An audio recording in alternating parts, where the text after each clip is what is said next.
ఈ వీడియో మొత్తం మార్లీ గురించే. వాడు చేసే చిన్న చిన్న పనులు ఎలా ఉంటాయి అన్నవి మీరు చూసేయండి, నవ్వుకోండి. ప్రజెంట్ వీడైతే నీళ్లలో ఈదలేక ఈదుతున్నాడు. ఎందుకంటే ఇప్పుడైనా కాస్త నడవగలిగే అంత లోతు, ఇంకొంచెం ముందు చూసుంటే చాలా లోతు, అక్కడ ఈదడమే. సో ఫైనల్గా ఈదేశాడు, అవతల గట్టుకు చేరుకున్నాడు. తర్వాత ఏదో చేస్తున్నాడు. ఇక పొలంలో మార్లీ. నేను వీడియో తీయకముందు వీడి తోక మాత్రమే అక్కడక్కడ తిరుగుతూ ఉండేది. వచ్చేసరికి గట్టు మీదకి వచ్చేసాడు. ఇక మంచం మీద చపాతీ తింటున్న మార్లీ.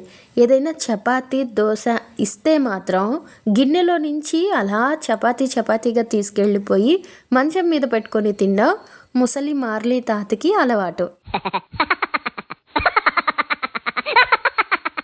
అదే చపాతీని దోశని చించేసి చిన్న చిన్న ముక్కలు చేసి వేసాం అనుకోండి, గిన్నె దగ్గరుండే తింటాడు. కానీ ఇలా పెద్ద పెద్దగా అప్పచ్చిలు ఇచ్చేస్తే ఇక మంచం మీదకి తీసుకెళ్ళిపోతాడు. ఎందుకురా మార్లీ అలాగా? ఒకసారి ఇటు చూడు. అయ్ చూసి చూడనట్టే. ఇక ఈ వీడియో తీసేటప్పుడు నాకు చాలా నవ్వొచ్చేది. అంటే పట్టు వదలని విక్రమార్కుడు, అర్జునుడు పిట్ట కంటి మీదనే గురి పెట్టాడు, ఇలాంటివి చెప్తూ ఉంటారు కదా. అచ్చు గుద్దినట్టు అలాంటి అర్జునుడిలాగే కనిపిస్తాడు ఈ మార్లీ. అదేదో పాపం అక్కడొచ్చి పొదుక్కొని ఉంటే దాన్ని ఇది చేస్తాడే. అయ్యో వచ్చేరా మార్లీ అంటే నోరు ఊరిపోయినట్టు ఇది చేశా. ఎక్కడ తినేస్తాడో ఎక్కడ చంపేస్తాడని ఒకటే భయం. అదేమో ఈ ముండాకుడికి ఎవరా ఇక్కడ తగలబడ్డాడో అనుకుంటా బిక్కుమంటా ఉంది. ఇక ఇది పొలంలో మార్లీ. ఇసుకలో మట్టిలో ఇలా ఒళ్ళు రుద్దేసుకోవడం మార్లీకి చాలా సరదా. అంటే స్నానం చేయించకపోయినప్పుడు ఇట్లా చేస్తాడా, దురదకి చేస్తాడా, లేదా సరదాకి చేస్తాడా నాకైతే తెలియదు. ఇక ఇన్స్పెక్టర్ మార్లీ ఇన్స్పెక్షన్ చేస్తున్నాడు టమాటా చెట్టు దగ్గర. అంతా చేసిన తర్వాత కాలెత్తుతాడు. ఇక నిద్రపోతూ కలవరిస్తున్న మార్లీ. నిద్రలో చాలాసార్లు పరిగెడుతున్నట్టు, అరుస్తున్నట్టు, ఫైటింగ్ చేస్తున్నట్టు కలగంటాడు అనుకుంటా. ఆ యాక్షన్స్ బయటకు వచ్చేస్తాయి. సో అలా అరుస్తూ కాళ్ళు కదిపిస్తూ నిద్రపోతున్న మార్లీ నాయన ఇప్పుడు మాత్రం చాలా అమాయకంగా ఉంటాడు. ఇది చూసారా, గట్టు మీద తల పెట్టుకొని నిద్రపోతున్న మార్లీ. అంటే తలగడలాగా ఏదో ఒకటి ఉండాలన్నమాట పెద్ద ఆయనకి. అంటే మన మార్లీకి దిండు అవసరం ఎంతైనా ఉంది, వెంటనే ఒకటి ఆర్డర్ పెట్టాలి. రే సరే తల కిందకైతే దిండు పెడతాం, ఈ దవడ కిందకేం పెట్టాలరా? అసలు ఇలా ఎలా పడుకున్నావు మార్లీ?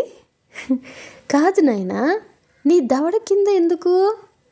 అంటే ఉరేసుకున్నట్టు తల అట్లా దిగేసి పడుకున్నావు. ఏమంత కష్టం వచ్చింది నాయనా? అంటే దారికి అడ్డంగా ఉండకూడదనా? అసలు దీని వెనుకున్న అర్థం కావట్లేదు నాయనా.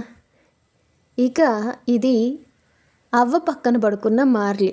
ఎవరైనా మనుషులు పక్కన పడుకోవడం అంటే మార్లీకి చాలా ఇష్టం. నేనైతే దగ్గరకు కూడా తీసుకోను. ఇదేంటిది మార్లీ? రే అట్ట నిద్రపోతున్నావు ఏందిరా? కామెడీగా ఉన్నావురా. ఇక్కడ పచ్చికలో మార్లీ సపోటా తినాలా వద్దా అని ఆలోచిస్తుంది. నెక్స్ట్ పచ్చికలోనే తిరుగుతున్న మార్లీ. ఇడ్లీ వద్దని మారం చేస్తున్న మార్లీ. రోజు హాస్టల్ లాగా ఇడ్లీలే పెడితే ఎవరు తింటారు అని అడుగుతున్న మార్లీ. ఎట్టి పరిస్థితుల్లో ఇడ్లీని ముట్టేదే లేదని దూరంగా కాలు మీద కాలేసుకున్న మార్లీ. వీడేంద్ర ఈగలు నోట్లోకి పోయేది కూడా తెలియట్లేదురా మార్లీకి. రే మార్లీ ఫ్యాన్ వేసేదేనాయనా. ఏడ చూడండి, చెవు కింద వేసుకొని నిద్రపోతున్నాడా. ఒరే వేరే కుక్క వచ్చిందంటే లాక్కెళ్ళిపోతుందిరా. రే మార్లీ ఉన్నావా పోయినావురా అయ్యా? ఒరే ఇట్టెట్ట నిద్రపోతావు మార్లీ నువ్వు?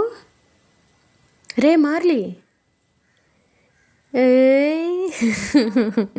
సిగ్గుపోయిందిరా మార్లీకి. ఇక గడ్డిలో పడుకున్న గడ్డి మార్లీ. ఎప్పుడు పడుకోవడమేనారా నీ పని? అరే దొంగ గుడ్లోడా ఎట్టా చూస్తున్నాడో చూడండి. ఎప్పుడు పడుకోవడం. రే నీ మూతెంత? అది పశువులకి పెట్టేదిరా, దాంట్లో తాగుతున్నావే. ఆటోలో ప్రయాణం చేస్తున్న మార్లీ వీడు. చూసారా నెత్తిని ముసుగేసుకున్నాడు ఈ ఎండకి. ఇక పోవుడు. ఎంత దూరం పోతే అంత దూరం. ముందైతే నిల్చుకొని కూడా ఉన్నాడు.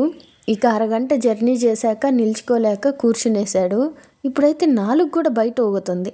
అది ప్రస్తుతం మార్లీ పరిస్థితి. ఇక తొందరలో కిందకి దిగేయాలా, లేదంటే కడుపు ఉబ్బిపోయేలాగుంది. ఏమైనా మార్లీ? రే ఎండకి గుడ్డేసుకున్నావా ఏమైనా? బా అలసిపోయినాడ్రా, ఇంకా ఈ ప్రయాణాలు మనకొద్దులే మార్లీ, మనం ముసలోళ్ళం అయిపోయాం కదా, ఇంకా అయితే ఏసీ కారుల్లో తిరగాల, లేదంటే మూసుకు పడుకోవాలా, ఏమంటావా? రే మార్లీ ఇటు తిరగరా రే, ఒరే మార్లీ నాయనా. సరేలే, తిరగొద్దులే. తిరగొద్దంటే తిరుగుతాడు, తిరుగు అంటే తిరగడు, అంతేనా నాయనా మార్లీ? ఇక ఇంట్లో నుంచి ఎలా అయినా పారిపోవాలనుకుంటున్న మార్లీ తలుపు తీయడం, ఆ తెర పైకెత్తడం, దూరి పారిపోవాలా అనుకుంటున్నాడు. కానీ మనం ఆ ఛాన్స్ ఇవ్వమే. అయ్యో మార్లీ.